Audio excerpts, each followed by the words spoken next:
조선의 한 후궁이 목숨을 걸고 옥새를 지키다 교수형에 처해졌습니다. 그런데 더 충격적인 건 그녀를 죽인 사람이 바로 자신의 의붓 아들이었다는 사실입니다. 머리를 깎고 비구니가 되어서까지 어린 왕을 지키려 했던 여인. 왕을 낳지 않았음에도 조선시대 유일하게 시호를 받은 후궁. 그녀는 대체 누구였으며 왜 이런 비극적인 최후를 맞이해야 했을까요? 오늘은 세종의 후궁이자 단종의 유모, 혜빈 양씨의 파란만장한 삶을 들여다보겠습니다. 혜빈 양씨에 대한 기록은 그리 많지 않습니다.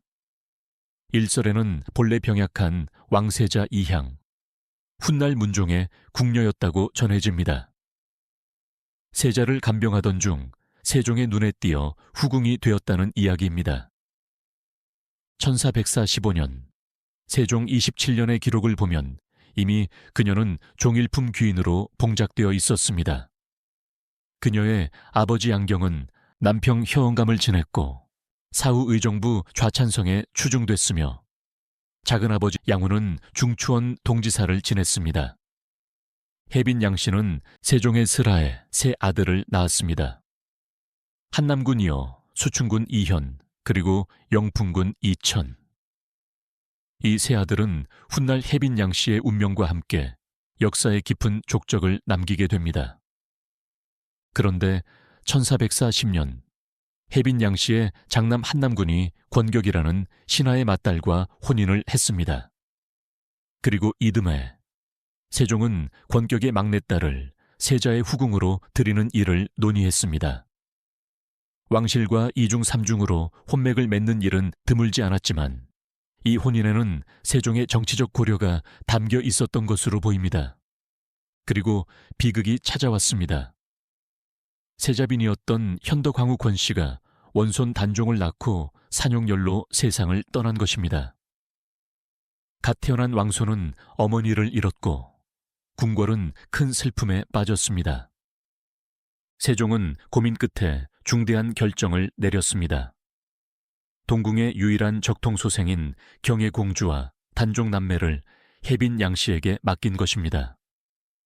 그런데 여기서 주목할 점이 있습니다. 혜빈 양씨는 이 일을 기뻐하며 스스로 자청했다고 합니다. 후궁의 신분으로 적통 왕손을 양육한다는 것은 엄청난 영예이자 책임이었습니다. 혜빈 양씨는 어린 단종을 자신의 아들처럼 키웠습니다. 그녀의 헌신은 깊었고 단종에 대한 애정은 진심이었습니다. 문종이 왕위에 오른 후 그는 단종을 길러준 혜빈 양씨에게 각별한 예우를 베풀었습니다. 심지어 혜빈 양씨는 머리를 깎고 비구니가 되었는데 문종은 그녀를 위해 집을 지어주었습니다. 선왕의 후궁은 모두 자수궁에서 거처하는 것이 관례였지만 문종은 특별히 두어간 집을 짓게 했고 이 집을 혜빈궁이라고 불렀습니다. 그런데 1452년 문종이 재위 2년 만에 갑자기 승하합니다. 왕위에 오른 것은 겨우 12세의 어린 단종이었습니다. 이때 혜빈 양씨는 중요한 선택을 합니다. 어린 단종을 보호하기 위해 다시 궁궐로 돌아온 것입니다. 비구니의 삶을 버리고 다시 궁궐로 들어왔습니다. 그리고 여기서 놀라운 일이 벌어집니다. 혜빈 양씨가 내명부를 다스리고 궁중의 살림살이를 도맡아 궁중의 일을 주장하게 된 것입니다. 후궁의 신분이었지만 소헌왕후와 현덕왕후가 모두 일찍 세상을 떠나 대왕대비도 왕대비도 없었기 때문입니다. 왕비가 아닌 후궁이 궁궐의 실세가 된 것입니다. 이는 매우 이례적인 상황이었습니다. 혜빈 양씨는 어린 단종을 뒷받침하며 궁중을 이끌어갔습니다. 하지만 이 권력은 누군가에게는 눈엣가시였습니다. 바로 수양대군이었습니다. 수양대군은 조정의 실권을 장악해가고 있었습니다. 그리고 혜빈 양씨의 존재는 그에게 거슬리는 것이었습니다. 단종 즉위년 수양대군은 강맹경이라는 신하와 만났습니다. 수양대군은 말했습니다. 혜빈이 궁중을 마음대로 하고자 하는데 만약 홍규인의 자기를 높이지 않는다면 궁중의 일이 질서가 없을 것이라고. 강맹경도 이에 동의했습니다. 결국 문종의 후궁이었던 귀인 홍씨의 지위가 정일품 빈으로 격상되었습니다. 숙빈 홍씨가 되어 혜빈 양씨를 대신하게 된 것입니다. 궁중의 실권을 잃은 혜빈 양씨. 그녀는 이 일로 수양대군을 원망했던 것으로 보입니다. 실록에는 이런 기록이 남아 있습니다. 혜빈 양씨가 단종을 보호한다는 핑계로 궁중을 드나들면서 요구가 많았는데 수양대군이 이에 약간의 절제를 가했고 혜빈 양씨가 이를 원망했다고 말입니다. 둘 사이에는 보이지 않는 갈등이 깊어지고 있었습니다. 1453년 계유정난이 일어났습니다. 수양대군은 김종서를 비롯한 대신들을 제거하고 권력을 장악했습니다. 어린 단종은 이제 허수아비 왕이 되어버렸습니다. 그리고 1455년 수양대군은 마침내 단종으로부터 선위를 받아 왕위에 올랐습니다. 세조의 탄생입니다. 왕위에 오른 세조에게 혜빈 양씨는 위협적인 존재였습니다. 단종을 끝까지 지키려는 그녀, 그리고 그녀의 세 아들들. 세조는 이들을 가만두지 않았습니다. 세조 즉위년 윤유월, 혜빈 양씨는 금성대군, 한남군, 영풍군 등과 결탁하여 반역을 도모했다는 죄목으로 청풍, 지금의 충청북도 제천 지역으로 귀양을 갔습니다. 혜빈 양씨의 가사는 모두 정몰되었습니다. 그 재산은 모두 구촌 조카, 즉 삼종질인 함길도 절제사 양정에게 하사되었습니다. 조정에서는 혜빈 양씨를 죽여야 한다는 상소가 빗발쳤습니다. 반역의 주모자로 몰린 그녀에게 사형을 내려야 한다는 목소리가 높았습니다. 그런데 여기서 안타까운 장면이 펼쳐집니다.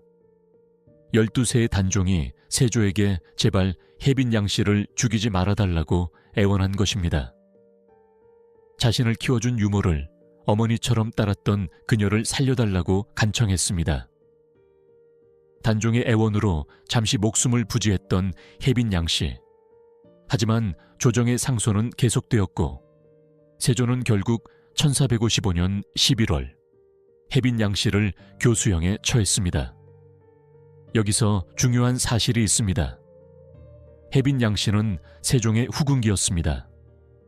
즉 세조에게는 서모, 아버지의 첩이었던 것입니다. 조선시대의 복상제에 따르면 자신을 젖먹여 길러준 서모는 5개월 동안, 길러주진 않았으나 자식을 낳은 서모는 3개월 동안 상복을 입어야 했습니다. 혜빈 양씨는 천첩이 아니었고 세종의 자식들을 낳았습니다. 그런데 세조는 서모를 죽이고 상복조차 입지 않았습니다.